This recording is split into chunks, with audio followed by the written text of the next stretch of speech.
காக்கும் கரை விநாயகருக்கு சரணம், பூண்டி மகானுக்கு அரோகரா. நாமார்க்கும் குடியல்லோம் நமனையஞ்சோம், நரகத்தில் இடர்படோம் நடலை இல்லோம், ஏமாப்போம் பிணியறியோம் பணிவோம் அல்லோம், இன்பமே என்னாலும் துன்பமில்லை, தாமார்க்கும் குடியல்லா தன்மையான சங்கரன் சன் வெண்சங்க குழையோர் காதில், கோமார்க்கே நாமென்றும் மீளாலாய் கொய்மல சேவிடு இணையனையே குறுகினோமே. பாரதியார் அச்சமில்லை அச்சமில்லை என்று பாடல் எழுதினார் அல்லவா? அந்த பாடலுக்கு முன்னோடி அப்பர் எழுதிய இந்த திருத்தாண்டகம்.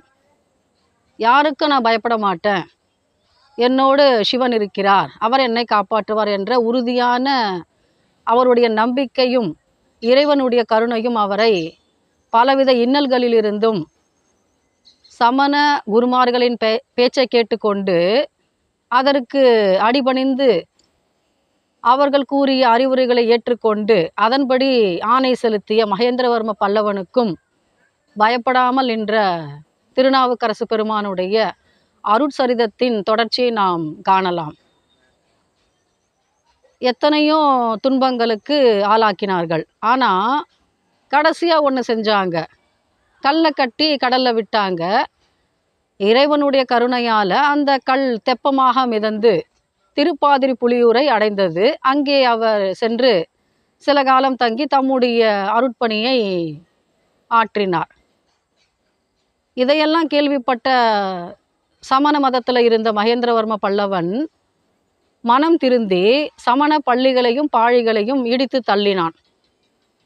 மனம் திருந்திவிட்டான், மறுபடியும் சைவத்துக்கு மாறிவிட்டான். அதற்கு காரணம் திருநாவுக்கரசு பெருமானுடைய அந்த அருள் உள்ளம், அவருடைய அந்த உறுதியான பற்றுக்கோள், இறைவன் மீதான நம்பிக்கை, அதீத நம்பிக்கை, அது அவரை காப்பாற்றியது.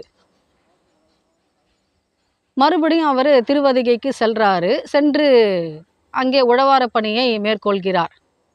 ஆனால் அவருக்கு மனசுக்குள்ள ஒரு சிறு வருத்தம், சமணர்களுக்கு தொண்டு செய்த உடல் அல்லவா இது, அதனால் அவருக்கு கொஞ்சம் கஷ்டமாக போயிடுச்சு. இதை நாம் சுத்தப்படுத்தணும் இல்லையா இந்த உடம்ப, அதற்கு இறைவன்கிட்ட விண்ணப்பிக்கிறாரு.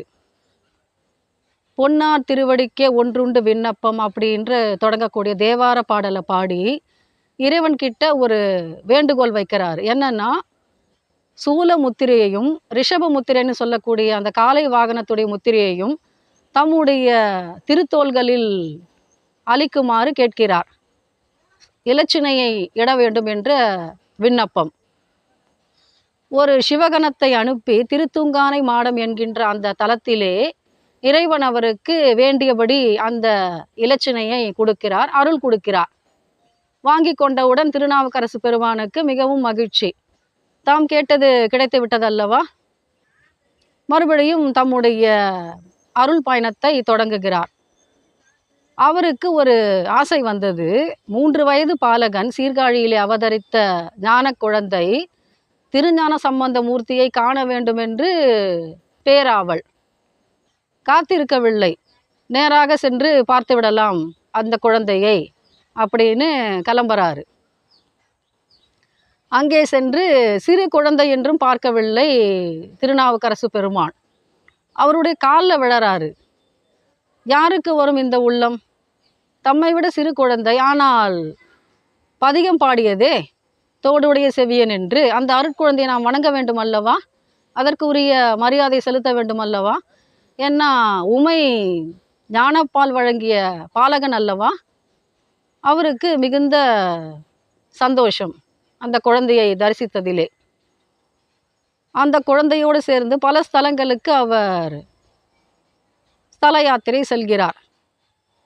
தில்லைக்கு செல்கிறார் திருநாவுக்கரசு பெருமான். ஆனால் அந்த தில்லையில் கால் வைக்க அவருக்கு விருப்பமில்லை.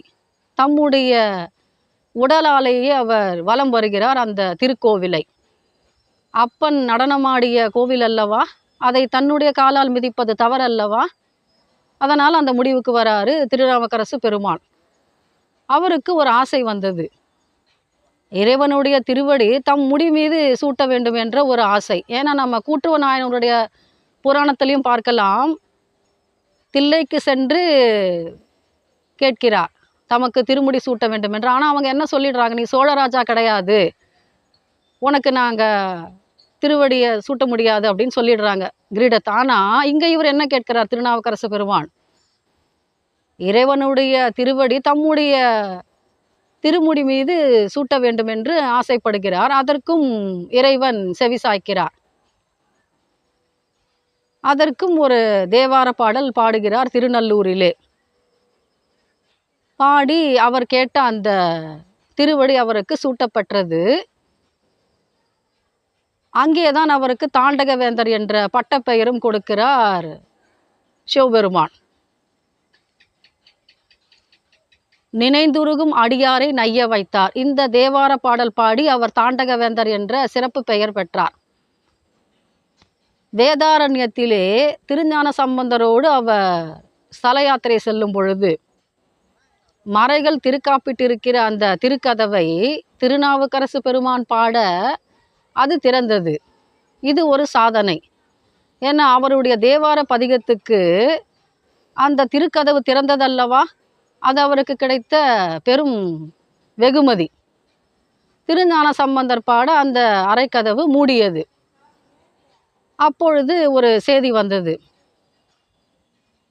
பாண்டிய நாட்டிலிருந்து மங்கையர்க்கரசியாரும் குலச்சிறையாரும் தம்முடைய நாட்டுக்கு வர வேண்டும் என்று திருஞான சம்பந்தமூர்த்தியை கேட்கிறார்கள். அப்பொழுது திருநாவுக்கரசு பெருமானுக்கு பெரும் பயம் வந்துவிட்டது. இந்த சிறு குழந்தையை சமணர்கள் ஆதிக்கத்தில் உள்ள அந்த பாண்டிய நாட்டுக்கு அனுப்ப வேண்டுமா? குழந்தைக்கு ஏதாவது ஊறு நேருமல்லவா அப்படின்னு பயப்படுறார். ஆனால் இளம் கன்று பயம் அறியாதல்லவா. திருஞான சம்பந்த பெருமான், அப்பரே நான் சென்று வருகிறேன், எமக்கு விடை கொடுங்கள், எமக்கு ஆசி கொடுங்கள் அப்படின்னு கேட்ட உடனே இவர் மனதார ஆசி கொடுக்குறார் அந்த குழந்தைக்கு. திரும்பவும் மீண்டு வரணும் சமணர்கள் கிட்ட இருந்து இந்த குழந்தை அப்படின்னு சிவபெருமானை நினச்சி வணங்குறாரு. அப்போ பிரியிறாங்க ரெண்டு பேருமே, திருஞான சம்பந்த மூர்த்தியும் திருநாவுக்கரசு பெருமானும். திங்களூருக்கு செல்கிறார் திருநாவுக்கரசு பெருமான். அங்கே அப்பூதி அடிகள் என்ற ஒரு நாயனாரை பார்க்கிறார். அவரோடு நட்புரிமை பாராட்டுகிறார். அங்கே பாருங்க, அவருக்கு ஒரு திருப்பம் கிடைக்குது. அடியாரும் சிவனும் வேறல்ல என்ற உண்மையை உலகுக்கு உணர்த்த இறைவன் ஆடிய ஒரு திருவிளையாடல். திங்களூரிலே அப்பூதி அடிகள்னு நாம் சொன்னோம். அவர் திருமண பக்கமெல்லாம் பல அறவழி பணிகளை மேற்கொண்டிருக்கிறார். அதற்கெல்லாம் திருநாவுக்கரசு பெருமானுடைய பெயரையே சூட்டியிருக்கிறார். அவரை தம்முடைய குருவாக மனதார ஏற்றுக்கொண்டிருக்கிறார். ஆனால் அவரை நேரில் பார்த்தது கிடையாது அப்பூதி அடிகள். எங்கே திரும்பினாலும் திருநாவுக்கரசு மடம், திருநாவுக்கரசு அன்னதான கூடம், திருநாவுக்கரசு பெருமான் நீர்ப்பந்தல், திருநாவுக்கரசு பெருமான் நந்தவனம், இப்படி தான் வச்சிருக்காரு. ஒரு இடத்துலையும் தம்முடைய பெயரை அவர் இடவில்லை. இதை கேள்விப்பட்டு அவருடைய வீட்டுக்கே சென்று சந்திக்கிறார். அப்பொழுது அவர்களுக்கு மிகுந்த மகிழ்வு. தாம் தேடிய தெய்வம் தம்மை தேடி வந்து விட்டது. அதனால் திருநாவுக்கரசு பெருமானுக்கு விருந்து கொடுக்கணும்னு நினைக்கிறாங்க. அவருக்கு 2 குழந்தைகள், மூத்த திருநாவுக்கரசு இளைய திருநாவுக்கரசு என்று 2 குழந்தைகள். அதிலே மூத்த திருநாவுக்கரசுவை அவருடைய அம்மா தோட்டத்திற்கு சென்று வாழை இலை பறித்து வா என்று அனுப்புகிறார்கள். அங்கே ஒரு விஷம் நாகம் தீண்டி அந்த குழந்தை இறந்து விட்டது. வராத அடியார் நம்முடைய வீட்டுக்கு வந்திருக்கிறாரே, அவருக்கு உணவு படைக்கும் வேளையில் இப்படி நடந்து விட்டதே என்று அவர்கள் என்ன செய்கிறாங்க, ஒரு பெரிய வாழை இலையில் தம்முடைய மகனின் சடலத்தை மறைத்து வைக்கிறார்கள். திருநாவுக்கரசு பெருமானுக்கு தெரியாதவாறு. ஆனால் அவர் என்ன பண்ணுறாரு, விருந்து சாப்பிட வரும்பொழுது எங்கே மூத்த திருநாவுக்கரசு என்று கேட்கும் பொழுது அதுகாரும் அவர்கள் அடக்கி வைத்திருந்த அந்த அழுகை வெளிப்பட்டு விட்டது. ஐயா, அந்த மகன் இப்பொழுது நமக்கு உதவான் அப்படின்னு சொல்லும் பொழுது என்ன நடந்ததுன்னு கேட்கிறாரு திருநாவுக்கரசு பெருமான். அந்த தம்பதிகள் சொல்கிறார்கள், ஐயா அவனை பாம்பு தீண்டி விட்டது, குழந்தை இறந்துட்டான் அப்படின்னு சொன்ன உடனே இவருக்கு மனசு ரொம்பவும் சோர்வாக போயிடுது. நாம் இந்த வீட்டுக்கு வந்திருக்கிறோம், இப்படி நடந்து போச்சுதே. அவருக்கு ரொம்ப கோபம் வந்துடுச்சு. அந்த குழந்தை என்கிட்ட கொடுங்கன்னு சொல்லிட்டு எடுத்துகிட்டு போகிறார் அந்த சடலத்தை. அந்த ஸ்தலத்தில் இருக்கக்கூடிய இறைவன் முன்னாடி போட்டு தேவார பதிகம் பாடுகிறார். ஒன்று கொலாம் அவர் சிந்தை உயர்வர என்று சொல்லக்கூடிய தேவார பாடல். அந்த பதிகம் பாடி முடித்தவுடன் நீலகண்ட பெருமான் என்ன செய்கிறாரு, அந்த விஷத்தை வாங்கி கொண்டு குழந்தையினுடைய உயிரை மீட்டு கொடுத்து விடுகிறார். இது திருநாவுக்கரசு பெருமானால் அப்பூதி அடிகளுக்கு நிகழ்ந்த அதிசய நிகழ்வு. இறைவனும் அடியாரும் வேறல்ல என்று உலகுக்கு உணர்த்த இறைவனாடிய ஒரு நாடகம்.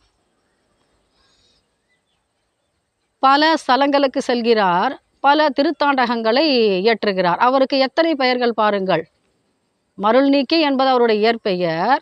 ஆனால் சமண மதத்தில் சேர்ந்ததுக்கு அப்புறம் தர்மசேனர், இறைவன் அருளால் அவருக்கு திருநாவுக்கரசு பெருமான் மாத்திரம் கிடையாது, தாண்டகவேந்தர் என்ற பெயரும் சூட்டப்படுகிறது.